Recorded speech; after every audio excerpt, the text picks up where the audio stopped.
So malam ini di Alchemy by Altera Academy, malam ini kita akan membahas topik tentang Next.js gitu dengan judul Next.js sebagai Next Gen Full Stack Framework.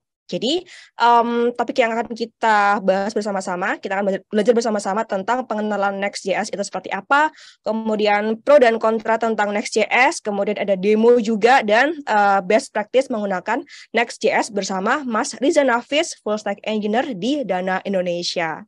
Oke, sebelum ke materinya nih, teman-teman kita ketemu dulu sama Mas Riza Nafis gitu ya. So, Mas Riza Nafis, aku mau kenalin dulu Mas Riza ke teman-teman semua. Jadi Mas Riza Nafis atau biasa disapa Mas Nafis gitu ya. Saat ini Mas Nafis merupakan full stack engineer di Dana Indonesia. Terus kemudian Mas Nafis ini sebelumnya pernah mendaftar sebagai intern ya di Software Product Development Centric Organization bernama GDB Labs. Kemudian Mas Nafis juga members di ini ya, kelompok Linux Arek Indonesia. Ini teman-teman komunitas saya di Surabaya nih sebagai R&D tim di tahun 2019. Nih anaknya Mas Darian ya sama Mas Joko ya. Benar. Oh wow, senang bisa ketemu sama teman-teman komunitas nih, Mas Nafis. Salam kenal, aku Sawiti dari Surabaya Dev. Kenalan dulu. Oke, ya nih teman-teman kenalin Mas Nafis. Mas Nafis, kita penasaran banget nih topik yang akan dibawakan Mas Nafis ini seperti apa. So, buat teman-teman ya yang pingin bertanya gitu, nanti kita sediakan link Slido yang akan kita share di situ, bisa langsung tanya di situ. So, selamat menikmati materi dari Mas Riza Nafis tentang Next.js sampai di jam 8 malam nanti. Oke, Mas Riza Nafis, aku persilakan ya untuk waktu dan tempat. Terima kasih. Baik teman-teman, terima kasih yang udah datang malam ini. Kayak udah nyepetin waktu untuk bisa belajar bareng untuk tentang Next.js ini. Di topik kali ini tuh aku mau bawain Next.js sebagai Next Gen Full Stack Framework. Nanti aku jelasin kenapa Next.js itu adalah sebuah full stack framework. Tapi sebelum itu, perkenalkan, nama aku Muhammad Riza Nafis, aku full stack engineer di Dana. Yang seperti sudah dijelaskan sama Mbak Sawitri tadi, terima kasih Mbak Sawitri sudah memperkenalkan saya. Jadi, sebelum kita membedah lebih lanjut, kita tuh harus tahu dulu nih, Next.js itu apa sih? Next.js itu sendiri awal mulanya atau berbasis dari React.js. Jadi React.js ini digunakan oleh Next.js untuk sisi front-end-nya. Untuk yang belum tahu tentang React.js, aku coba jelasin secara singkat ya. React.js itu library UI untuk membuat web, UI web yang dibikin oleh Facebook. Untuk kode yang dipakai di React itu kira-kira seperti ini. Sintaksnya itu bernama JSX. JSX itu kayak HTML tapi dimasukin ke JavaScript. Jadi kira-kira bentukan kalau ngoding React ya kira-kira seperti ini sih. Jadi di JSX ini bisa untuk nanti mengrender kayak item ini bisa di-render itu tergantung kebutuhan gitu. Misalnya kalau true dia nge-render seperti apa. Atau untuk kalau false nanti dia nge-render seperti apa. Gitu. React.js itu seperti itu. Nah, terus Next.js itu full stack framework. Tapi kenapa kok dibilang full stack framework? Karena Next.js itu pakai front end-nya itu pakai React, terus untuk API-nya itu bisa dibikin di Next.js itu juga. Jadi kalian kalau misalnya bikin front end sudah pakai React, terus perlu API nih. Nah, API itu juga bisa dibikin di Next.js. Jadi kalian nggak perlu pindah-pindah atau menggunakan dua framework yang berbeda untuk bikin satu full stack application. Seperti itu. Terus, kenapa sih kita harus pakai Next.js itu? Jadi, pertama, Next.js itu ada multiple rendering strategy. di sini aku kan jelasin lebih lanjut uh, beberapa cara untuk rendering strategi di Next.js. Dan rendering strategi itu apa, aku jelasin selanjutnya. Terus support TypeScript. Jadi Next.js ini udah fully support untuk TypeScript itu sendiri. Terus smart bundling. Jadi Next.js ini udah bisa bikin JS, script.js, CSS, dan HTML itu udah dibundle se-optimize mungkin untuk page-page yang mau di-load, seperti itu. Terus ada file-based routing. Jadi Next.js itu bisa, routingnya itu sudah standar gitu. Berbeda kalau misalnya kita pakai React yang sebelumnya saya jelaskan, itu kan React itu belum punya, meskipun sudah ada package yang dijadikan standar oleh orang-orang untuk bikin routing, cuma itu kan bukan termasuk dari React itu sendiri. Jadi kayak um, masih banyak untuk opini-opini bagaimana cara untuk routing di React.js. Terus Next.js itu juga bisa untuk API routing yang seperti saya jelaskan sebelumnya itu. Jadi bisa bikin untuk API dan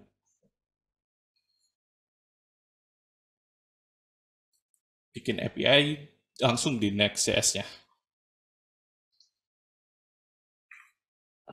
Nah, cara kerjanya itu tadi untuk rendering strategi itu ada 4. Yang pertama, client-side rendering. Client-side rendering ini jadi HTML itu di-generate-nya di client, dari sisi client. Jadi contohnya itu kayak gini. Jadi user pertama kali akan melakukan page request ke server Next.js. Terus dari Next.js itu akan dikirimkan dulu pertama blank HTML. Di blank HTML ini JS itu masih kosongan gitu. HTML-nya itu masih kosongan, JS-nya itu juga belum ke load. Jadi itu harus di-download dulu ke server Next.js itu.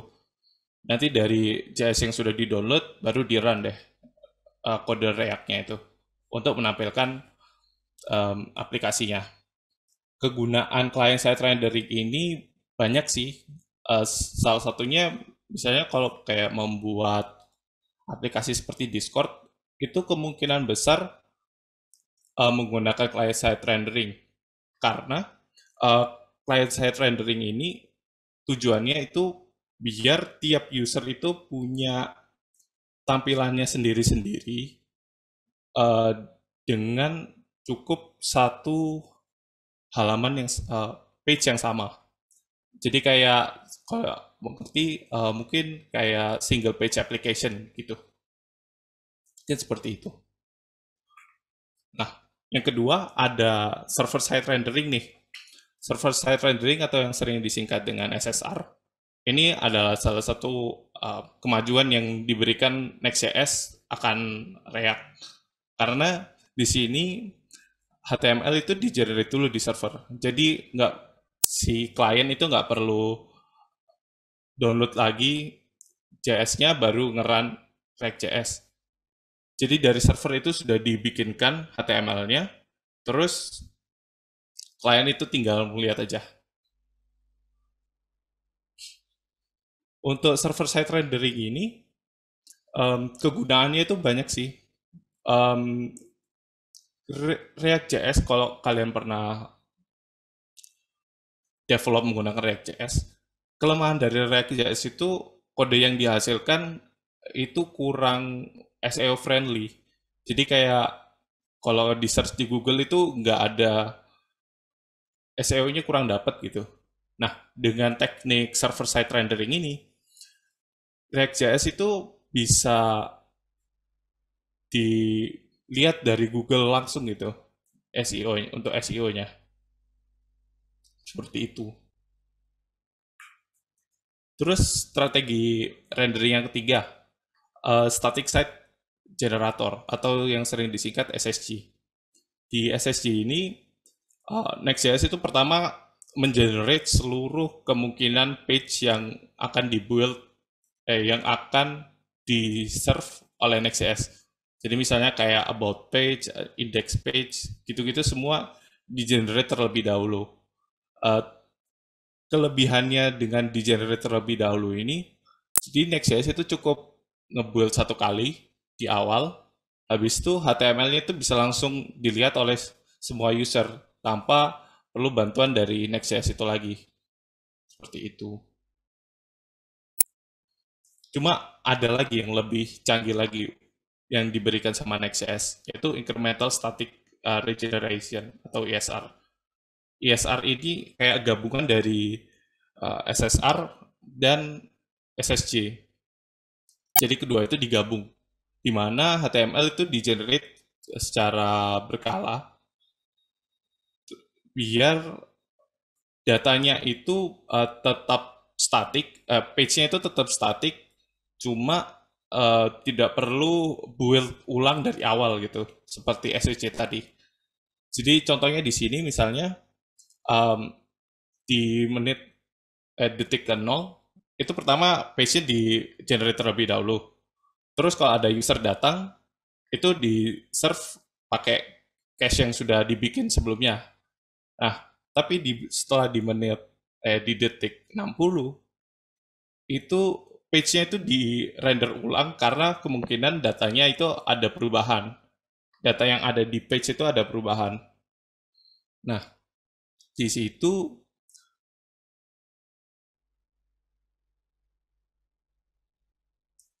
page-nya itu di render, tapi kalau ada user yang datang di detik 60 itu, mereka akan dapatkan page yang lama. Terus kalau ada user selanjutnya yang datang, dia bakal mendapatkan page yang baru. Use case ini menurut saya cocok untuk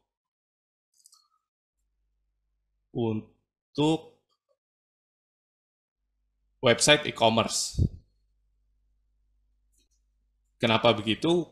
Misalnya di website e-commerce itu kan kebanyakan datanya itu sebenarnya statik. Cuma kayak stok atau harga itu kan bisa berubah, cuma nggak sering.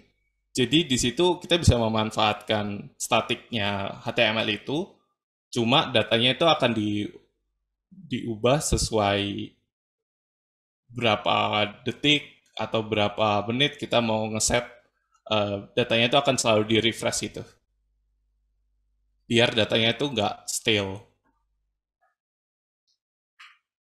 Nah, ada fitur-fitur apa aja sih di Next.js itu? Yang pertama, uh, ada routing page. Routing page ini file, jadi page itu kita bisa struktur sesuai nama file yang ada di komponen yang ada di aplikasi kita. Akan saya lebih jelaskan lagi waktu demo nanti.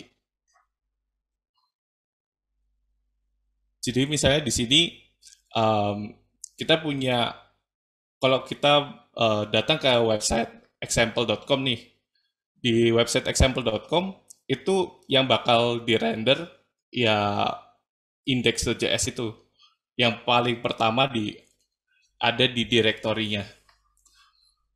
Dan begitu selanjutnya, misalnya kita bikin about.js. Nah, kalau kita datang ke example.about /about, itu akan merender page yang ada di about.js ini.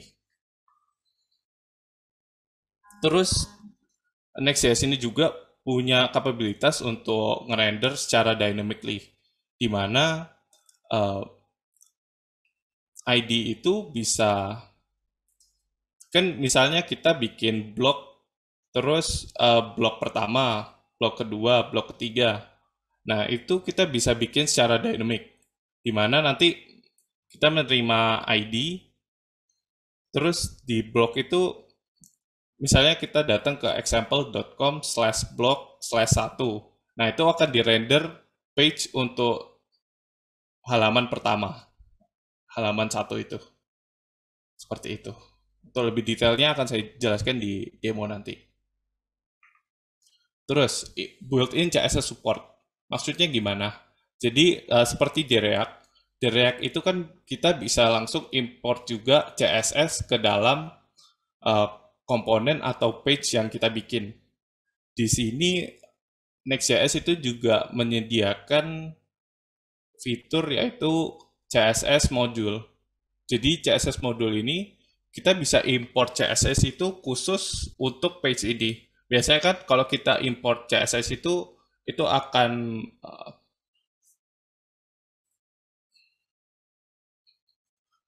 itu akan itu akan ter-apply secara keseluruhan seperti itu. Nah, kalau di CSS modul ini yang hanya ter-apply itu ke komponen atau page ini aja.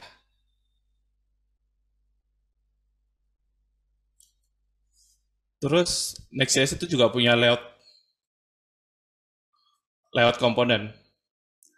Jadi misalnya kita lagi mau bikin dashboard application nih. Dashboard application kan itu punya kayak header, punya footer, dan itu sama untuk setiap page yang kita bikin. Nah, Next.js itu memiliki kapabilitas untuk kita itu membuat layout-layout gitu, dan itu bisa di-reuse untuk tiap page nantinya. Dan layout ini juga bisa dibikin untuk layout-layout yang lebih kecil lagi. Contohnya di sini kita punya root layout. Itu untuk secara keseluruhan, ada header, ada footer. Terus kita mau bikin dashboard layout, di mana ada sidebar-nya. Nah, itu kita bisa bikin layout lagi. Dan dengan layout ini itu bisa lebih memudahkan untuk menstruktur komponen-komponen yang kita punya. Selain itu, Next.js juga punya fitur untuk optimization. Di sini Next.js itu bakal nge-optimize image yang kita punya, font-font yang kita pakai, dan juga bagaimana script itu bisa di-load di Next.js biar lebih performant gitu. Kalau ada yang datang ke page kita, itu bisa jadi lebih lebih cepat daripada kita harus mengoptimisasi secara manual kalau kita misalnya hanya menggunakan React. Dan juga ada fitur yaitu fast refresh. Jadi kalau kita misalnya ngoding Next.js, apa yang kita coding itu setelah kita save, kita bisa langsung lihat di browser yang kita gunakan. Misalnya kita pakai Chrome, bakal langsung ter-refresh seperti itu. Nah, sebelum lanjut nih, kira-kira dari teman-teman ada pertanyaan nggak ya?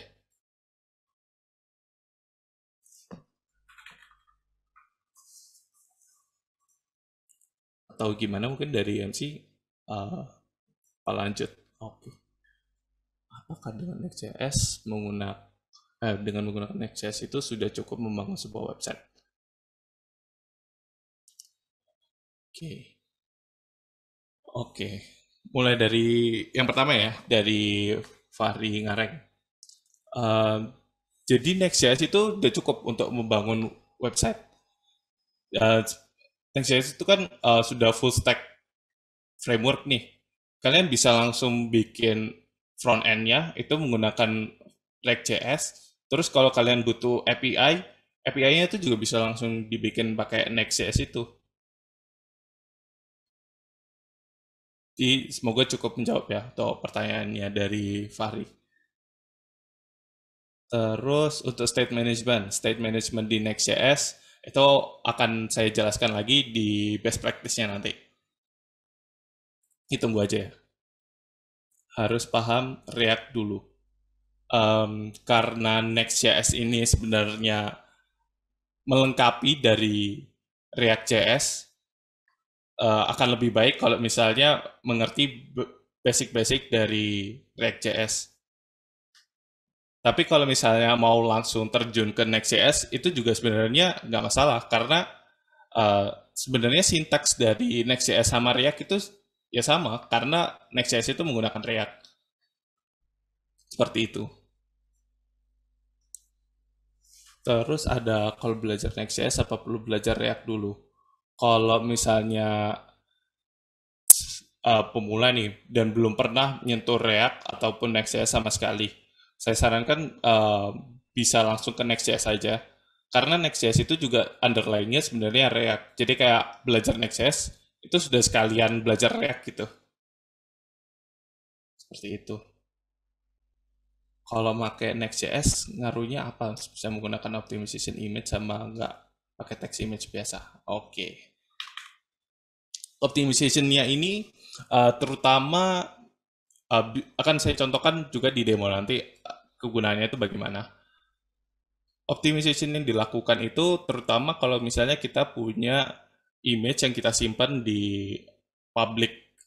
Jadi kayak SVG atau aset-aset lain yang kita simpan di Next untuk di serve sama Next itu. Nah, itu ada optimisasinya. Optimisasinya itu bisa jadi kayak um, sebenarnya sebenarnya kayak image-nya itu ya tetap menggunakan tag image biasa, cuma kayak ada parameter-parameter tambahan yang digunakan sama Next.js yang udah mengikuti best practice untuk tag image itu biar lebih optimize gitu. Semoga menjawab ya untuk Mas Timothy. Terus peran dari Express.js itu nggak diperlukan lagi. Oke, untuk Next.js itu sebenarnya API-nya itu sendiri itu compatible sama Express. Dimana kalau misalnya udah ngerti Express.js, Express.js itu kan untuk handlernya itu perlu request dan respon. Nah, itu benar-benar sintaksnya itu mirip. Coba mungkin bisa ini. Next.js API. Ini kelihatan kan ya ini? Halo, tes MC. Kelihatan, Mas. Oke. Jadi untuk yang Express itu kan sebenarnya juga sama. Ada fungsi handler yang menerima request dan respon. Nah, itu benar-benar compatible sama Express.js. Jadi kalau kalian udah pernah belajar Express.js, ya bisa langsung tinggal pakai React aja, pakai Next.js aja daripada harus bikin dua React application sama Next.js application. Seperti itu. Dari Mas Abid, adakah support Next.js untuk manage aplikasi berskala besar? Untuk aplikasi yang bukan full stack, kita bisa pakai arsitektur microservice, micro front-end untuk memudahkan manage aplikasi berskala besar bagaimana dengan Next.js.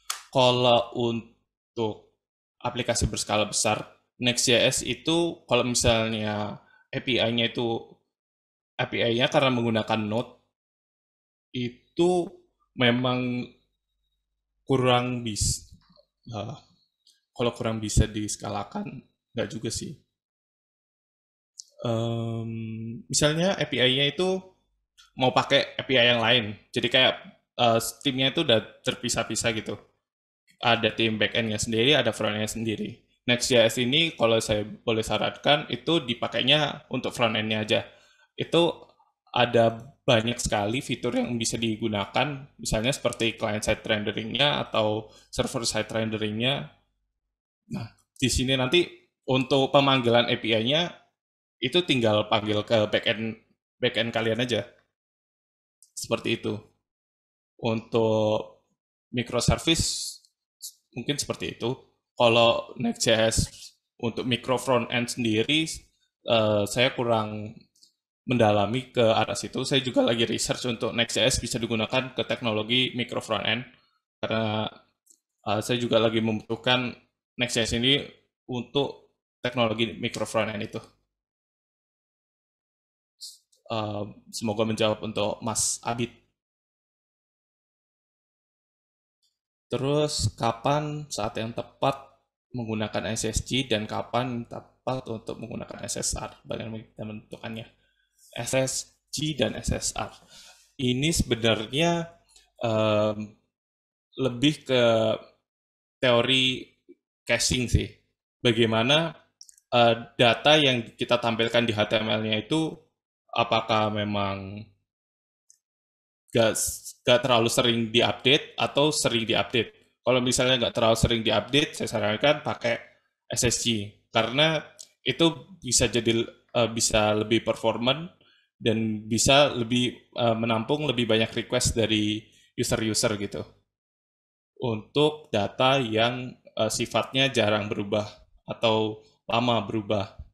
Kalau data yang selalu berubah, saya sarankan untuk menggunakan server-side rendering karena datanya kalau misalnya atau data-data yang misalnya kita perlu authentication atau authorization. Jadi kayak user login atau apa itu mungkin akan diperlukan server side rendering untuk ngecek kayak ke database user ini valid atau enggak gitu. Seperti itu. Untuk use case SSG ini yang sering saya lihat itu untuk blog sih. Misalnya bikin blog terus untuk halaman ini nanti di rendernya itu begini dan um, datanya itu tetap terus kayak gitu. Mungkin seperti itu untuk Fatur Rahman. Untuk Hilman Firdaus, React.js atau Next.js? Jika di perusahaan sering memakai apa ya, Mas? Perihal CSS framework seperti Daisy, Bootstrap, dan lain-lain. Untuk React.js, Next.js ini, karena Next.js itu underlying-nya React, ya tergantung kebutuhan ya. Itu tergantung kebutuhan misalnya atau itu juga tergantung project lama atau project baru itu pemilihan antara React.js dan Next.js itu di situ. Terus untuk CSS framework yang digunakan itu banyak sih, gak terlalu stuck di satu pilihan. Misalnya menggunakan Tailwind, menggunakan SAS, menggunakan Less, seperti itu. Jadi tergantung kebutuhan juga. Semoga menjawab untuk Mas Hilman Firdaus. Terus untuk ngevalidate data yang di datanya itu apa bisa pakai Next.js ya, atau harus pakai SWR, requery dan semacamnya. Revalidate. Nah, untuk nge-revalidate data itu tergantung. Misalnya rendering strategi yang dipakai itu apa? Apakah client side rendering atau server side rendering? Untuk client side rendering itu ya tetap harus pakai kayak requery dan semacamnya kalau client side. Kalau server side itu um, bisa pakai server side dan tergantung balik lagi datanya itu seperti apa gitu untuk Mas Ferdian. Kayak kalau datanya emang pingin di revalidate terus-terusan, kemungkinan ya harus server side rendering sih. Jadi kayak tiap user refresh berarti datanya selalu baru gitu. Dan tergantung juga kalau misalnya maunya cuma dari klien aja halamannya tetap tapi kayak di background dia bakal download datanya atau gimana gitu. Itu balik lagi seperti itu. Kalau misalnya ada pertanyaan jawaban saya kurang memuaskan bisa ini sih bertanya lagi atau kayak feedback gitu.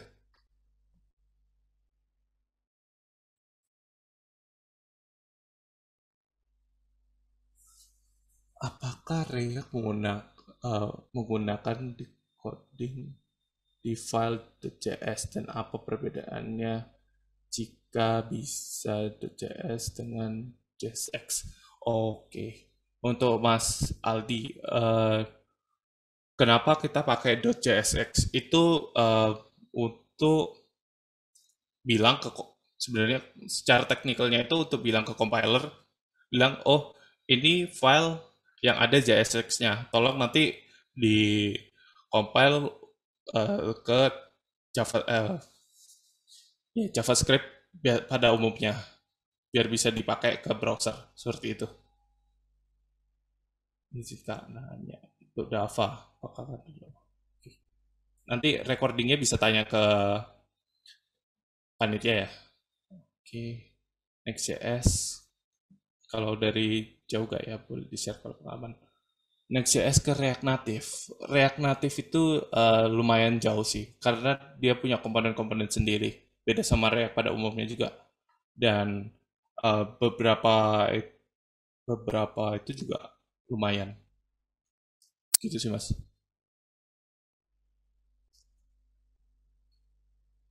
Terus Januar cek sana.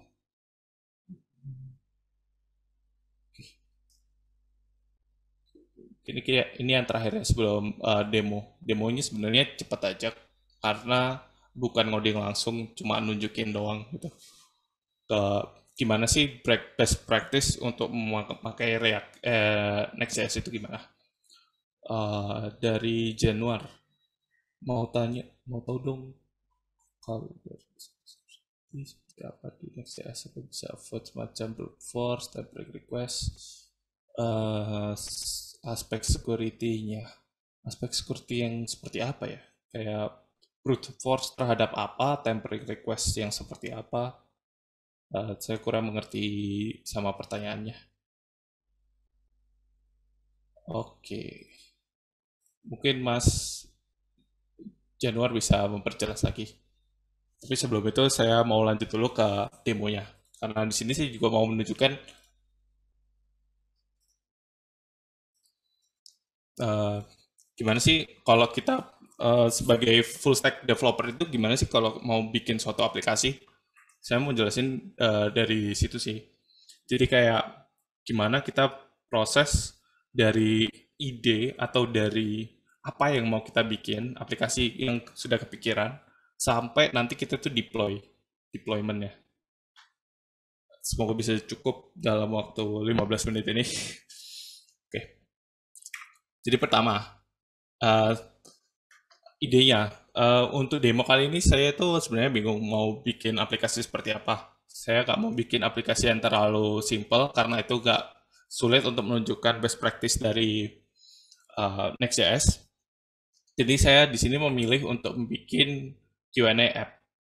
Jadi use case-nya itu nggak cuma kayak oh dia cuma masukin data ini nanti cuma bisa dilihat.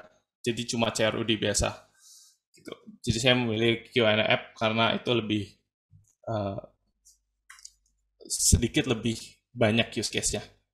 Kalau mau melihat bisa dilihat di link ini ya. Nah, oke. Okay.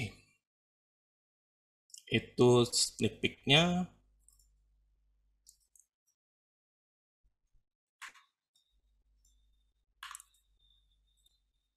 Oke, okay. Terus setelah kita dari ide itu, kita sebenarnya harus mapping dulu. Kira-kira ada user apa aja gitu yang ada di aplikasi itu. Di aplikasi Q&A ini, saya kepikiran ada dua user nih. Ada speaker dan ada juga partisipannya. Speaker ini yang melakukan talk seperti saya saat ini. Ada juga partisipan seperti kalian yang nanti akan bertanya. Dan speaker yang akan melihat, membuka sesi sesi pertanyaannya dan bisa melihat pertanyaan apa saja yang sudah diberikan sama partisipan. Seperti itu. Uh, sebelumnya, nah, terus saya di sini mau mau memberikan best practice pertama yang saya berikan di talk ini. Jadi menggunakan namanya T3 Stack. T3 Stack sendiri ini adalah starter kit Next.js yang dipopulerkan sama YouTuber atau influencer bernama Tio. Kalau yang sering lihat YouTube, mungkin dia lagi naik daun sekarang. Jadi mungkin nyampe di feeds teman-teman juga, sama yang teman-teman sekalian. Nah, T3 Stack ini apa sih? T3 Stack ini adalah starter kit untuk Next.js di mana menggabungkan Next.js, TypeScript, TRPC. TRPC ini apa? TRPC ini untuk memudahkan membuat API yang type safe. Yang type safe itu seperti apa? Nanti saya jelaskan waktu membahas API handler ya. Terus Prisma ini untuk mengkoneksikan Next.js kita ke database menggunakan Tailwind. Tailwind ini untuk styling UI-nya, dan juga Nextout, Nextout.js. Nextout ini nanti kita gunakan untuk authentication. Nah, pertama-tama setelah kita inisialisasi, bisa dilihat di sini. Pertama-tama itu kita inisialisasi terlebih dahulu. Untuk codingannya kelihatan nggak ya? Halo? Kelihatan, Mas. Oke. Terima kasih. Jadi di sini benar-benar segampang ini untuk menambahkan kapabilitas untuk login menggunakan Google. Itu cuma nambah 2 line ini kalau kita menggunakan Nextout.js itu tadi. Benar-benar semudah ini. Terus kan perlu juga nih kita bikin untuk database-nya. Database-nya itu saya strukturkan langsung menggunakan Prisma. Jadi di sini ada untuk usernya, terus untuk sesi pembicaranya, dan juga untuk pertanyaannya. Nah, di sini untuk bikin relasi, tuh bikin atau membuat relasi atau mengubah database sekalipun itu cukup mudah. Kalau misalnya kita mau pakai SQLite, ini tinggal ganti SQLite. Seperti itu. Semudah itu untuk memakai Prisma. Untuk lebih detailnya, nanti akan saya, untuk yang mau melihat kode ini, akan saya berikan linknya nanti. Terus bagian API handler. Nah, ini saya di sini menggunakan TRPC. TRPC ini manfaatnya saya bisa membuat API endpoint itu cukup seperti ini. Dan ini nanti bisa dipakai di front end itu juga dengan type safety.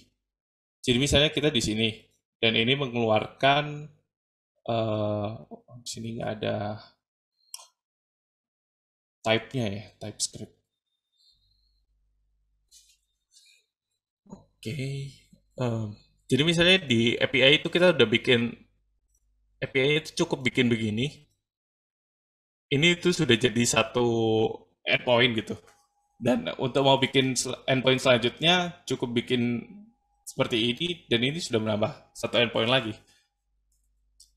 Dan untuk berhubungan dengan Prisma ini juga sudah otomatis kalau menggunakan T3 stack tadi.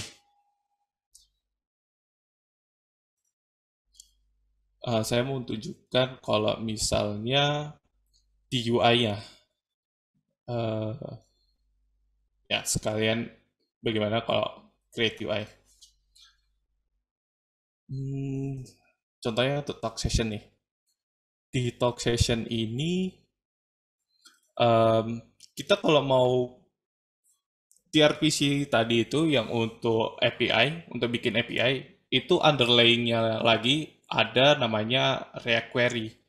React Query ini salah satu library yang memudahkan kita untuk bisa bikin atau kita bisa nge-fetch data dari API seperti itu.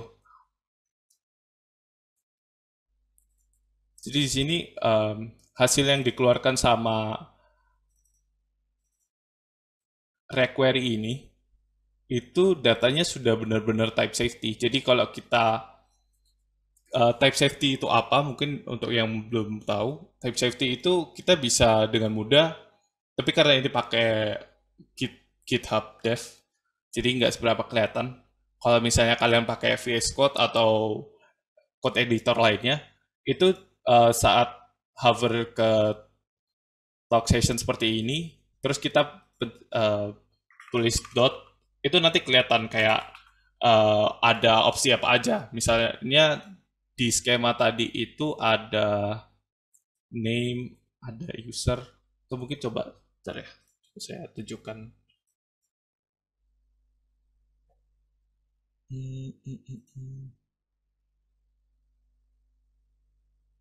Oh, lagi nggak ada. Ya, nanti kalau misalnya ada pertanyaan spesifik ke arah type safety-nya, akan coba saya tunjukkan ya. Jadi seperti itu. Terus untuk bikin UI-nya itu saya menggunakan Tailwind. Tailwind sendiri itu CSS Utility Class yang menyediakan CSS Utility Class. Jadi kalau kalian pernah make apa ya, kayak Material UI itu misalnya butuh padding seperti ini, seperti ini. Itu kan dia bisa kayak secara cepat dibikin di situ. Bukan material UI deh, apa ya? Hmm, UI. Pokoknya jadi kayak CSS ini bisa kita bikin cuma nulis di kelas theme-nya ini aja, tanpa perlu kita nulis CSS secara manual. Seperti itu. Terus saya juga mau jelasin tadi untuk yang layout itu. Layout itu kita bisa pakai seperti ini sih. Jadi pakai .get layout, kita wrapping layout yang kita butuhkan seperti tadi. Bagaimana bentuk layoutnya itu ada di sini. Jadi di layout ini kita bisa masukin, misalnya kita mau ada navbar, terus bawahnya itu baru kontennya, seperti itu.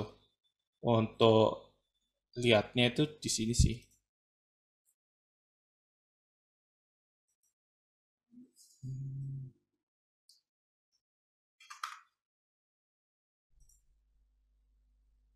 Oke, ternyata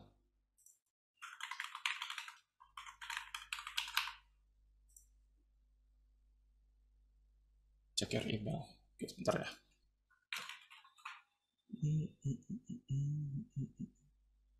Ya, ternyata ada error untuk ini.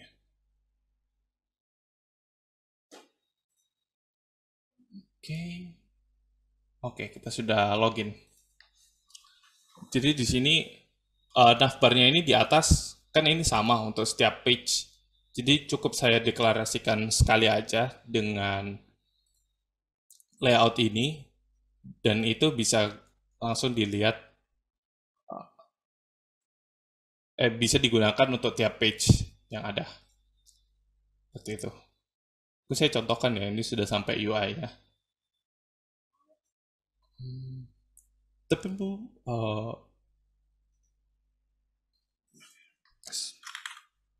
desktop session. Bisa langsung create.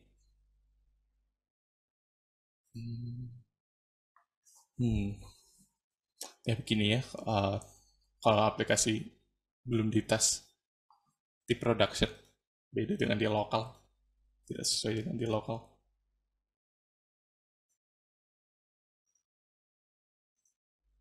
Jadi seperti itu. Terus terakhir yang saya mau sampaikan ke teman-teman itu, gimana kalau kalian sebelumnya itu pernah tahu Heroku. Railway ini itu kayak next gen-nya Heroku gitu. Dan Heroku kan dulu gratis, tapi sekarang berbayar. Nah, sekarang ini penggantinya tuh Railway ini. Kalau kalian mau setup aplikasi tanpa eh, tanpa harus membayar, jadi kayak free gitu ini ya service-nya. Kalian bisa jalanin Postgres, terus Redis, terus untuk deploy aplikasi itu juga cukup mudah. Misalnya kita mau deploy aplikasi Next.js tadi ya, itu kita cukup cek GitHub repo yang kita mau deploy, terus tinggal pilih aja. Nanti otomatis dia akan deploy service kita tanpa kita harus mikir ruwet-ruwet gitu. Ini kayaknya nggak bisa ke deploy lagi. Oh, ini terdeploy lagi, dia ngambil dari GitHub-nya. dari GitHub yang sudah di setup ke Railway seperti itu. Mungkin sampai sini apa ada pertanyaan dulu? Oke. Mungkin pertanyaan dari teman-teman nih, Mas Nafis bisa kita apa namanya di sesi tanya jawab ya menggunakan slide yang udah kita sediakan. Gitu. Oke, Nanti kita akan jawab pertanyaan teman-teman di chatbox juga. share link Railway. Railway ini gratis kok kalau kalian connect pakai GitHub account kalian. Seperti itu.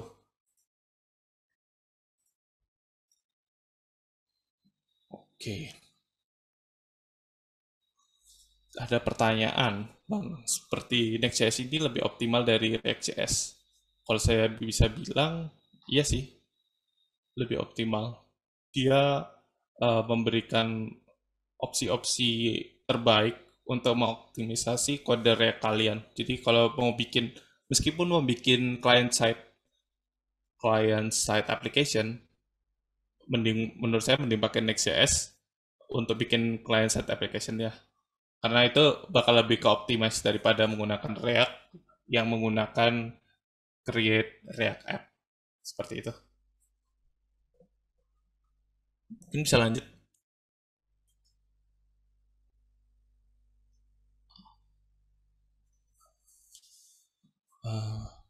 Kapan saat yang tepat menggunakan SSG, kapan SSR?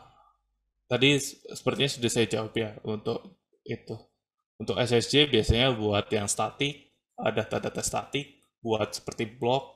Kalau SSR itu lebih general.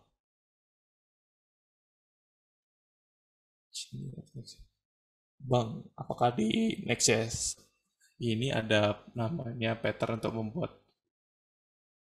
membuat kode lebih clean? Tolong jelaskan. Untuk membuat kode lebih clean itu tergantung dari developernya sendiri sih. Mau mau seperti apa.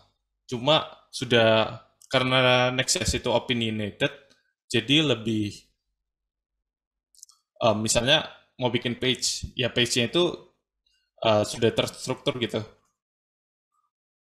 Jadi mungkin clean-nya lebih ke arah situ. Kalau mau lebih clean lagi, lebih best practice lagi, ya menggunakan T3 app itu tadi. Seperti itu. Terus, adakah support Next.js untuk aplikasi skala besar? Oh, ini sudah juga ya tadi.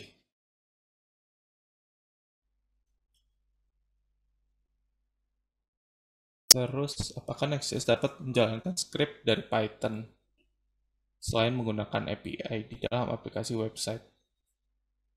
Script dari saya menggunakan Python untuk preprocessing data gambar.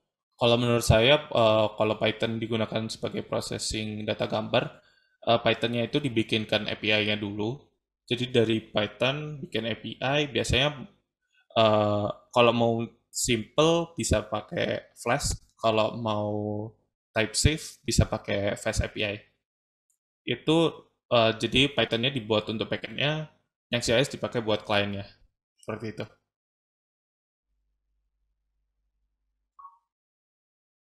Oke, lanjut. Selamat malam, Mas Riza. Ceritanya, apakah di dalam menggunakan teknologi pekerjaan sehari-hari? Next.js tergantung projectnya. Saya cuma bisa jawab itu aja. Tergantung projectnya untuk penggunaan Next.js-nya. Apakah Next.js lebih ke bagian backend? Next.js apakah lebih ke bagian backend? Next.js, kalau saya bisa bilang, lebih ke keduanya sih. Front end-nya dapat, back end-nya dapat. Kelebihannya dibanding Express, mungkin Express banyak kayak middleware yang sudah banyak ya. Jadi kayak orang lebih mudah kalau mau menggunakan Express gitu. Tapi kelebihannya pakai Next.js dan front end-nya pakai Next.js juga, itu ya cukup untuk pakai satu framework, udah bisa dapat dua-duanya untuk front end maupun back end-nya. Mungkin seperti itu. Bisa lanjut, Pak Sawiti?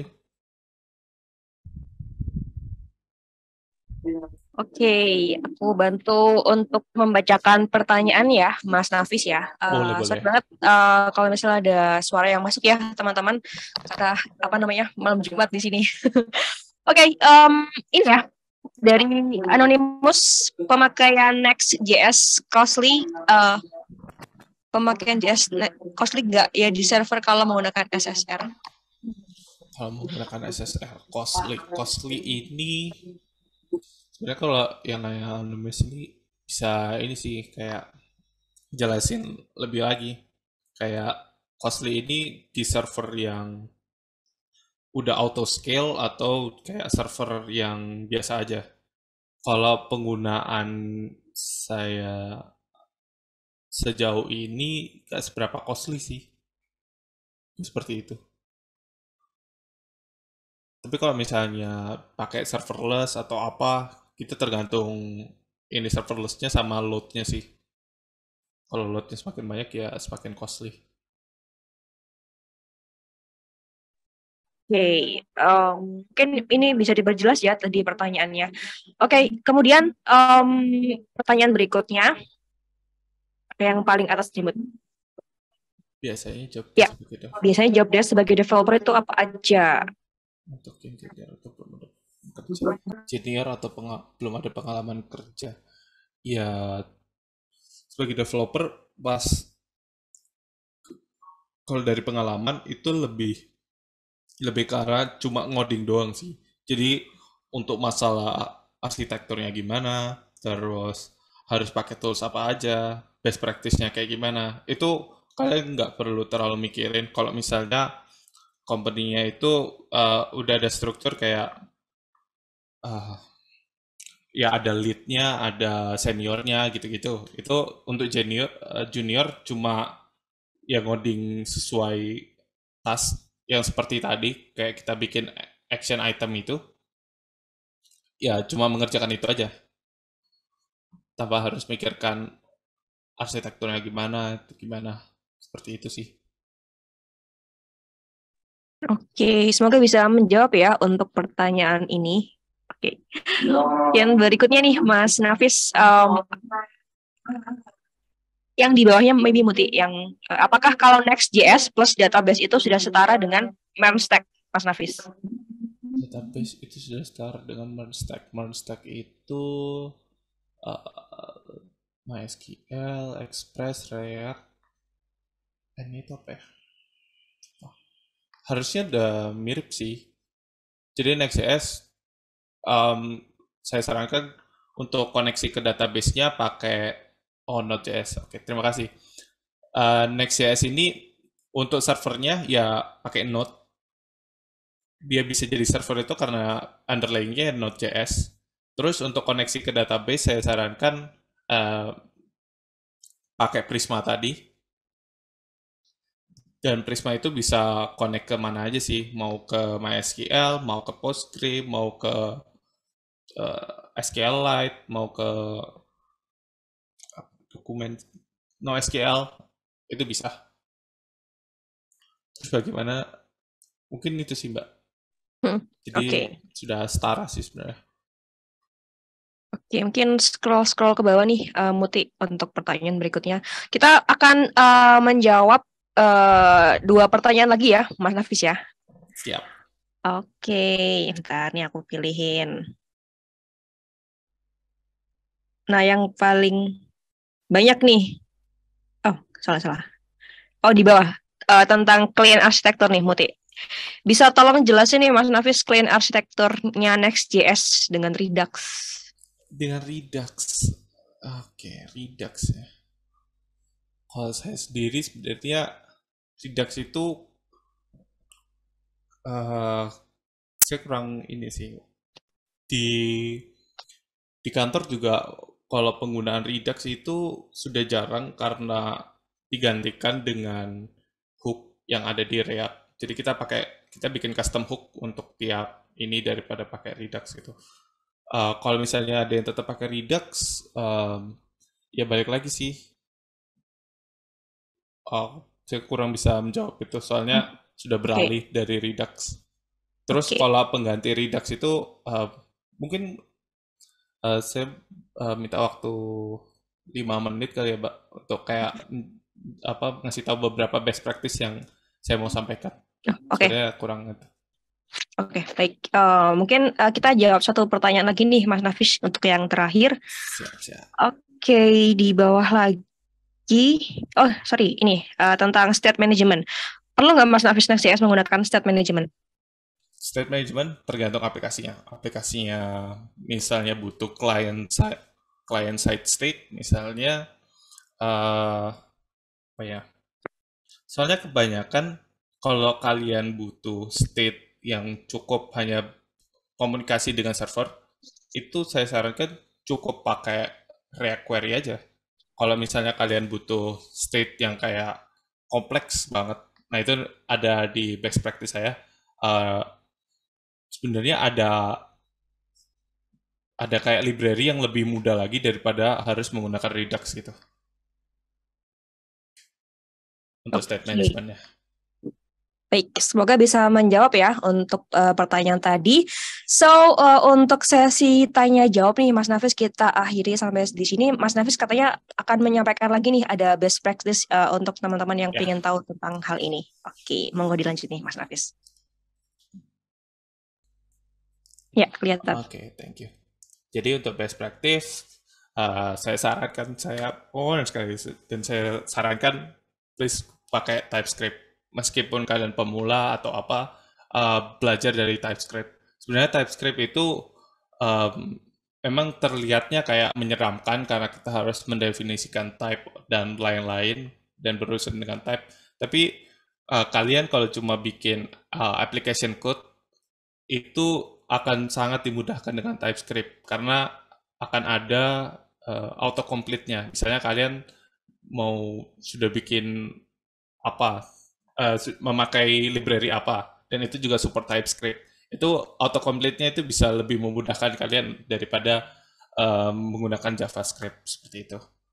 Terus yang kedua, menggunakan Zod. Ini sebelumnya belum saya tunjukkan di demo tadi, tapi Zod ini digunakan untuk validation data atau validation suatu objek yang ada di JavaScript seperti itu. Terus kalau kalian butuh SEO friendly, please pakai antara SSR atau SSG dan ESR tadi. Terutama kalau misalnya kalian di perusahaan atau kalian mau bikin aplikasi yang SEO friendly. Terus menggunakan React Query. React Query ini sudah sangat membantu saya, apalagi tadi menggunakan TRPC yang underlying-nya itu React Query. Jadi untuk semua hubungannya ke server ataupun yang membutuhkan asynchronous fetching itu pakai aja React Query ini. Soalnya untuk loading atau mutation atau nge-query itu lebih mudah untuk pakai React Query ini. Terus untuk bikin form, saya sarankan pakai React Hook Form.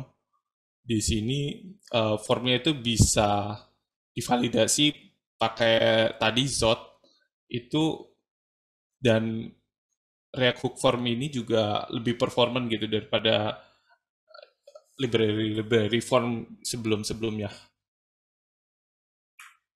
Dan untuk state management, saya sangat sarankan pakai substansi. Kalau kebutuhan kalian sangat perlu state management, pakai Zustan. Zustan ini boilerplate-nya lebih sedikit, lebih ringan, dan kalau di micro front end, kalau kalian ada yang main sampai micro front end, itu lebih mudah setupnya daripada menggunakan Redux. Seperti itu. Oke, gitu aja nih Mas Nafis. Terima kasih banyak ya, kita give applause buat Mas Nafis untuk malam hari ini. Semoga ilmu dan materi dari Mas Nafis bisa bermanfaat buat teman-teman. So, dari aku, dari Altera Academy juga terima kasih buat teman-teman sudah menyempatkan hadir di malam hari ini. Mohon maaf kalau misalnya ada hal yang kurang berkenan, yang kurang sempurna di acara ini. Kita ketemu lagi ya di Alchemy Talks berikutnya bersama Alchemy by Altera Academy. Oke, teman-teman, gitu aja kali ya. Selamat bermalam Jumat ya teman-teman. Sehat selalu. Sampai jumpa. Wassalamualaikum warahmatullahi wabarakatuh. Bye. Terima kasih Mas Nafis. Terima kasih teman-teman semua. Sama-sama. Terima kasih teman-teman semua.